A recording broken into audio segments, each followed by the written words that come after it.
जय हिंद दोस्तों, रक्षित खन्ना के चैनल में आपका स्वागत है। दोस्तों कैसे हैं आप? उम्मीद करता हूं कि आप अच्छे होंगे। दोस्तों आज के इस वीडियो में मैं आपको दो जानकारियां दूंगा, जैसे कि दोस्तों आप पीछे बोर्ड पे देख रहे हैं। सबसे पहली जानकारी मैं आपको दूंगा पीएम मोदी जी का मैसेज। जी हां दोस्तों, पीएम मोदी जी ने आपको बधाई संदेश भेजा है, आपको बधाइयां दी हैं क्योंकि आप लोगों ने पीएम मोदी जी को जिताया चुनावों में। इससे पहले लोकसभा चुनाव हुए, या फिर उसके बाद हरियाणा चुनाव हुए, या फिर उसके बाद दिल्ली चुनाव हुए, और अब जो बिहार चुनाव हुए, जितने भी चुनाव हो रहे हैं और उसमें बीजेपी सरकार जीत रही है, पीएम मोदी जी जीत रहे हैं, तो दोस्तों उसको लेकर बीजेपी सरकार या फिर पीएम मोदी जी आपको बधाई संदेश दे रहे हैं। पीएम मोदी जी का कहना है कि इसी तरह विश्वास बनाए रखें हमारी सरकार पे। हम जनता जनार्दन के सेवक हैं, हम उनकी सेवा कर रहे हैं अपने कार्यों से, ऐसा पीएम मोदी जी कहते हैं। तो दोस्तों पीएम मोदी जी ने कुछ मैसेज किए हैं जो मैं आपको समझाना चाहूंगा। साथ ही साथ कुछ पूर्व सैनिक बिहार से जुड़े हुए हैं, कुछ पूर्व सैनिक कमेंट करते हैं कि सर हमने बीजेपी सरकार को जिता दिया बिहार चुनावों में, तो क्या बीजेपी सरकार हमें ज्यादा फिटमेंट फैक्टर देगी 2.86 या फिर 2.57, यानी जितने की हम मांग कर रहे हैं उतना हमें मिल जाएगा, और पे पेंशन में ज्यादा बढ़ोतरी हमें मिल जाएगी 35% की, 40% की। दोस्तों अगर आप ऐसा सोच रहे हैं तो आप गलत सोच रहे हैं। भले ही आपने बीजेपी सरकार को जिताया, वो एक अलग मैटर है, और आपको क्या मिलेगा बीजेपी सरकार से वो एक अलग मैटर है। तो आप इन दोनों चीजों को आपस में मत मिलाइए। जो फिटमेंट फैक्टर है, पे पेंशन में कितनी बढ़ोतरी होगी, वो पे कमीशन का मैटर है। जी हाँ दोस्तों, और उसकी डोर भी भारत सरकार के हाथ में है। भारत सरकार जितना आपको देना चाहेगी उतना ही मिलेगा। तो बीजेपी सरकार से आप ज्यादा की उम्मीद मत रखें। अगर आप ये सोचते हैं कि 80% 90% हम उपेक्षा करते हैं कि सरकार हमें इतना दे देगी, तो दोस्तों आप ऐसा मत सोचिए। मिलेगा, आपको मिलेगा, लेकिन मैक्सिमम नहीं, सबसे ज्यादा नहीं, स्टेबल मिलेगा, स्टेबल। तो दोस्तों इसी पर मैं आपको कुछ और जानकारियां देना चाहूंगा आगे। फिर दोस्तों एक और जानकारी मैं आपको दूंगा। पीएम मोदी जी का एक मैसेज है 8 सीपीसी पर। हालांकि ये पहले का मैसेज है, लेकिन मैं आपको समझाना चाहूंगा। फिर दोस्तों इसी के रिप्लाई में अश्वनी वैष्णव जी ने भी कुछ मैसेज किया था, तो इनका मैसेज भी मैं आपको समझाऊंगा 8 सीपीसी पर आगे। फिर दोस्तों एक टेबल मैं आपको समझाऊंगा, और इस टेबल में मैं आपको समझाऊंगा कि चुनावों का असर पे कमीशन पर कैसे पड़ेगा। जी हां दोस्तों, जो हमें पे कमीशन मिलेगा 8 सीपीसी का, उस पर 8 सीपीसी पर चुनावों का असर क्या पड़ेगा, क्योंकि आगे आने वाले जो चुनाव हैं, जैसे कि 2027 में यूपी इलेक्शन या फिर 2029 में जनरल इलेक्शन, तो क्या उसका कोई संबंध है पे कमीशन से, 8 सीपीसी से? इसकी जानकारी मैं आपको दूंगा एक टेबल समझा के। फिर दोस्तों लास्ट इंफॉर्मेशन मैं आपको दूंगा लाइफ सर्टिफिकेट के बारे में। जी हां दोस्तों, कुछ पेंशनर्स मेरे से सवाल पूछ रहे हैं लाइफ सर्टिफिकेट पर, तो उसके जवाब मैं देना चाहूंगा आगे, तो इसकी भी जानकारी मैं आपको आगे दूंगा। तो दोस्तों बस यही दो जानकारियां जो मैं आपको देने वाला हूं, इसलिए इस वीडियो में आप शुरू से लेकर आखिरी तक बने रहेगा। वीडियो में आगे बढ़ने से पहले एक छोटी सी अपील मैं आपसे करूंगा, और अपील है, कई ऐसे पेंशनर्स हैं जो नए जुड़े हैं और पुराने पेंशनर्स हैं जो वीडियो तो देख रहे हैं लेकिन अभी तक उन्होंने चैनल को सब्सक्राइब नहीं किया, जिससे क्या हो रहा है, मेरी जानकारियां उन तक सही समय पर नहीं पहुंच रही। तो दोस्तों मैं आपसे आग्रह करता हूं कि अगर आप कंटिन्यू मेरे वीडियो देखते हैं, अगर आपने अभी तक चैनल को सब्सक्राइब नहीं किया, तो फटाफट सबसे पहले आप चैनल को सब्सक्राइब कर लीजिए। और जितने पेंशनर्स ने चैनल को सब्सक्राइब किया है उसका परसेंटेज है 65%, लेकिन अभी भी ये परसेंटेज कम है। तो दोस्तों इस परसेंटेज को आप 100% तक पहुंचाइए चैनल को सब्सक्राइब करके, क्योंकि इस चैनल के माध्यम से, वीडियो के माध्यम से आपको सटीक ऑथेंटिक जानकारियां ही दी जाएंगी। तो दोस्तों सबसे पहले इस वीडियो को भी देखने से पहले आप सबसे पहले चैनल को सब्सक्राइब कर लीजिए। चैनल सब्सक्राइब करने के, वीडियो को देखने के आपको एक भी पैसे नहीं देने। चलते हैं दोस्तों पहली जानकारी की तरफ। पहली जानकारी है पीएम मोदी जी का मैसेज। बिहार के लोगों ने बिल्कुल गर्दा उड़ा दिया है, बिहार के लोगों ने सारे रिकॉर्ड तोड़ दिए। मैंने बिहार के लोगों से प्रचंड विजय दिलाने का आग्रह किया था और जनता ने माना। जी हां दोस्तों जब भी कोई इलेक्शंस होते हैं तो उससे पहले पीएम मोदी जी रैली करते हैं, जाते हैं अलग अलग जगह, और ये सुनिश्चित करते हैं कि जो लोग हैं, वहां की जनता है, वो हमें ही वोट करे क्योंकि हम बहुत ही अच्छा काम कर रहे हैं, ऐसा पीएम मोदी जी कहते हैं। तो दोस्तों, जब बिहार चुनाव हुए तो उससे पहले पीएम मोदी जी ने कई रैलियां करी। जी हां दोस्तों, कई रैलियां करी और उसमें अपना संबोधन दिया, भाषण दिया कि ज्यादा से ज्यादा जो वहां के लोग हैं, जनता है, वो इनको वोट करे। और बिल्कुल वैसा ही हुआ, ऐसा पीएम मोदी जी ने कहा। साल 2010 के बाद का सबसे बड़ा जनादेश दिया। हम एनडीए के लोग जनता जनार्दन के सेवक हैं। पीएम मोदी जी ने कहा है कि हम आपके सेवक हैं, आप ही के लिए काम कर रहे हैं। हम अपनी मेहनत से जनता का दिल खुश करते रहते हैं। जी हां दोस्तों, ये अपनी मेहनत बताते हैं कि हम बहुत मेहनत करते हैं जिससे आप लोग खुश होते हैं। ये पीएम मोदी जी का मैसेज है जो अभी बिहार इलेक्शन के रिजल्ट आए। अब दोस्तों, इसी को देखते हुए कुछ पूर्व सैनिक कहते हैं कि हमने बीजेपी सरकार को वोट दिया, अब बीजेपी सरकार हमें क्या देगी? क्या हमें 8 सीपीसी का ज्यादा फिटमेंट फैक्टर देगी? क्या हमारी पे पेंशन में ज्यादा बढ़ोतरी करेगी?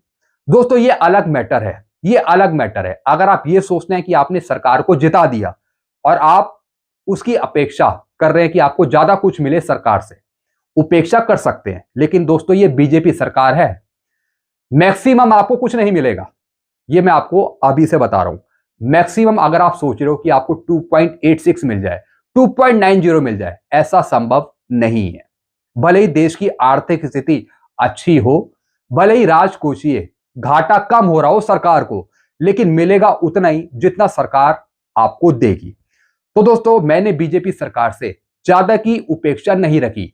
जी हां दोस्तों, मैंने हमेशा बीजेपी सरकार से कम की ही उपेक्षा रखी है।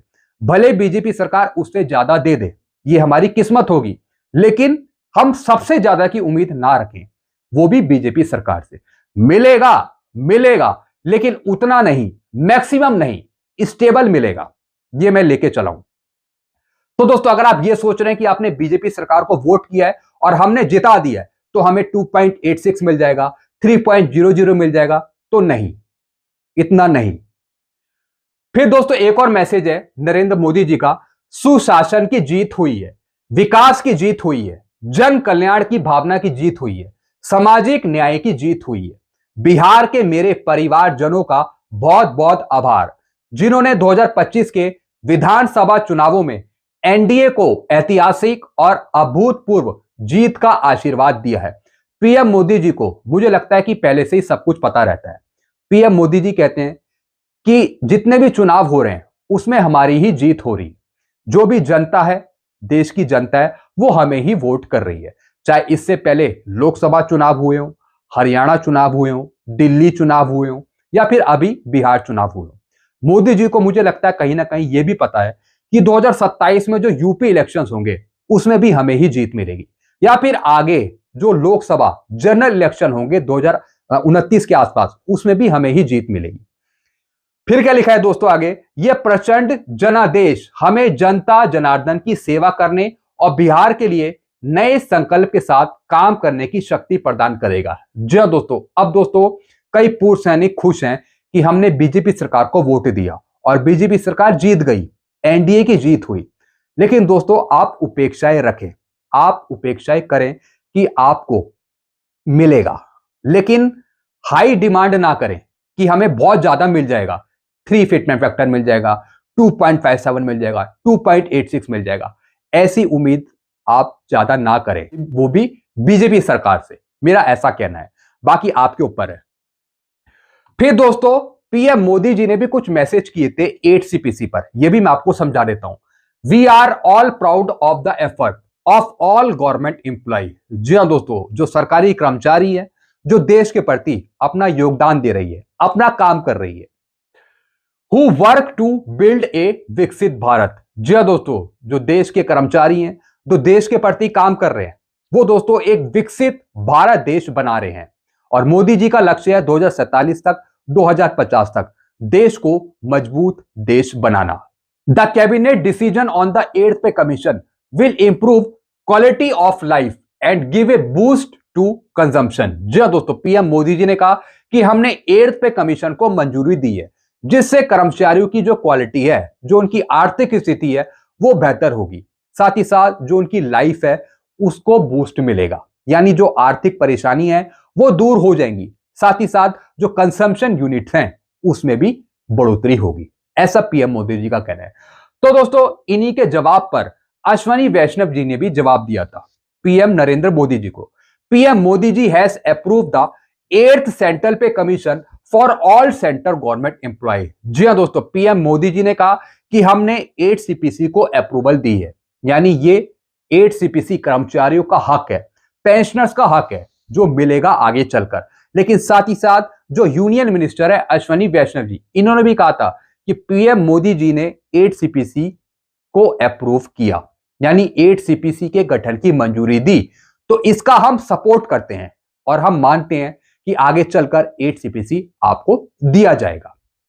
तो दोस्तों ये मैसेज थे कुछ पीएम मोदी जी के और अश्वनी वैष्णव जी के 8 सीपीसी पर। अब दोस्तों एक टेबल में आपको समझाऊंगा और इस टेबल में आपको समझाऊंगा कि चुनावों का असर पे कमीशन पे कैसे पड़ेगा। जी हां दोस्तों, कुछ चीजें मैं आपको समझाना चाहूंगा। Role of government employ 8th pay commission in government. जी हां दोस्तों चुनावों को देखते हुए सरकार काम करती है, चाहे पे कमीशन का मैटर हो, चाहे ओआरओपी का मैटर हो, या फिर आपकी पे पेंशन में वृद्धि का कोई मैटर हो। अब दोस्तों यहां पे देखिए डेट एंड टाइम। जनवरी 2025 में गवर्नमेंट ने डिसीजन दिया कि भारत सरकार आपको 8th पे कमीशन देगी। और कब? जब दिल्ली इलेक्शन थे। जी हां दोस्तों, दिल्ली इलेक्शन के टाइम बीजेपी सरकार ने 8 सीपीसी के गठन की मंजूरी दी थी, क्योंकि उस टाइम दिल्ली इलेक्शन चल रहे थे। जनता को लुभाना था, लोगों को लुभाना था, ताकि ज्यादा से ज्यादा वोट बटोरे जा सके। ऐसा मैं नहीं कहता हूं, ऐसे कई कमेंट मेरे पास आए हैं पहले के, और बहुत से ट्वीट हुए हैं इस पर कि मोदी सरकार ने इलेक्शन को देखते हुए 8 सीपीसी के गठन की मंजूरी दी ताकि ज्यादा से ज्यादा वोट बटोरे जा सके। और उसी का परिणाम यह हुआ कि दिल्ली इलेक्शंस में बीजेपी सरकार को पूर्ण बहुमत मिला, एनडीए की सरकार जीती। फिर दोस्तों अक्टूबर 2025 8 pay commission term of reference approve. जी हां दोस्तों, बिहार के चुनावों को देखते हुए बीजेपी सरकार ने 8 सीपीसी के टर्म ऑफ रेफरेंस को मंजूरी दे दी, जिसके चलते फिर से एनडीए की सरकार जीत गई बिहार चुनाव में, फिर से बीजेपी सरकार जीत गई बिहार चुनाव में। फिर दोस्तों जनवरी 2027 में यूपी इलेक्शन है, तो दोस्तों फिर सरकार कुछ घोषणाएं कर सकती है, या फिर पे कमीशन अपनी रिपोर्ट दे देगा भारत सरकार को 8 सीपीसी, और कुछ टाइम बाद सरकार 8 सीपीसी लागू कर सकती है, या फिर सरकार 8 सीपीसी को जनरल इलेक्शन तक खींच लेगी, उस टाइम तक कोई घोषणा नहीं करेगी। ऐसा भी कुछ पेंशनर्स कर्मचारियों का कहना है। यानी 8 सीपीसी का कार्यक्रम लागू होने का थोड़ा लंबा चलेगा, सरकार थोड़ा चुनावों को देखते हुए आगे खींच सकती है। तो दोस्तों ये कुछ चीजें थी जो समझाई गई हैं कि किस तरीके से मैक्सिमम बेनिफिट लेने के लिए वोटों का सरकार कुछ ना कुछ आपको देती रही है, कुछ ना कुछ मिलता रहा है आपको। तो ऐसी 8 सीपीसी आपको पूर्ण तरीके से मिलेगा जब आगे इलेक्शन आएंगे, तो ऐसा इन्होंने बताया है। तो दोस्तों एक टेबल मैंने आपको समझाई थी, बाकी आपके अपने विचार क्या हैं, आपके अपने सुझाव क्या हैं, जरा कमेंट करके आप बताइएगा। आप बीजेपी सरकार से क्या अपेक्षा रखते हैं, क्या अपेक्षा रखते हैं कि सरकार आपको क्या देगी 8 सीपीसी में, चाहे वो फिटनेस फैक्टर हो या फिर आपकी पे पेंशन बढ़ाने का परसेंटेज हो। आप नीचे कमेंट करिए, आप अपने दिल पर हाथ रख के बताइए कि आप बीजेपी सरकार से क्या उम्मीद रखते हैं 8 सीपीसी में, कि आपको क्या मिलेगा, जरा कमेंट करके जरूर बताइएगा। चलते हैं दोस्तों अगली जानकारी की तरफ। फिर दोस्तों कुछ पेंशनर ने लाइफ सर्टिफिकेट को लेकर कुछ प्रश्न मेरे से किए। एक पेंशनर है जो कमेंट करते हैं ड्यू डेट 31 दिसंबर है, तो क्या नवंबर में अपना लाइफ सर्टिफिकेट जमा करूं?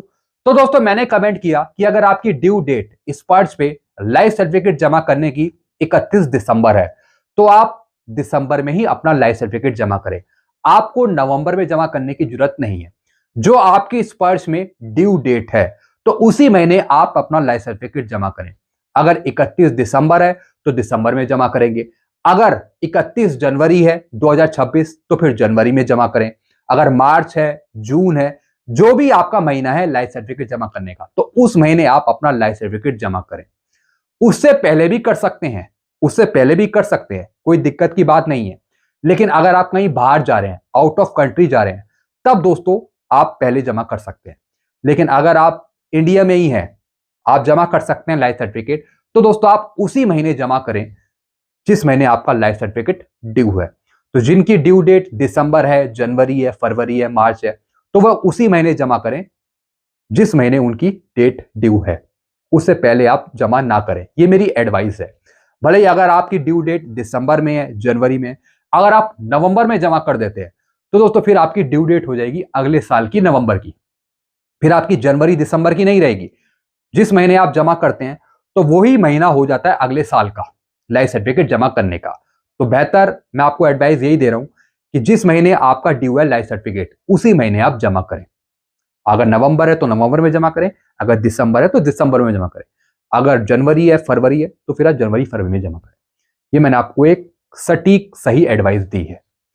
तो दोस्तों बस यही जानकारियां थी जो मैं आपके लिए लेके आया था। ऐसी जानकारियां आपको बराबर मिलती रहेंगी। तो सारी जानकारियां पाने के लिए आप चैनल से जुड़ सकते हैं, चैनल को सब्सक्राइब कर सकते हैं। चैनल का नाम है Rakshit Khanna. Thank you so much.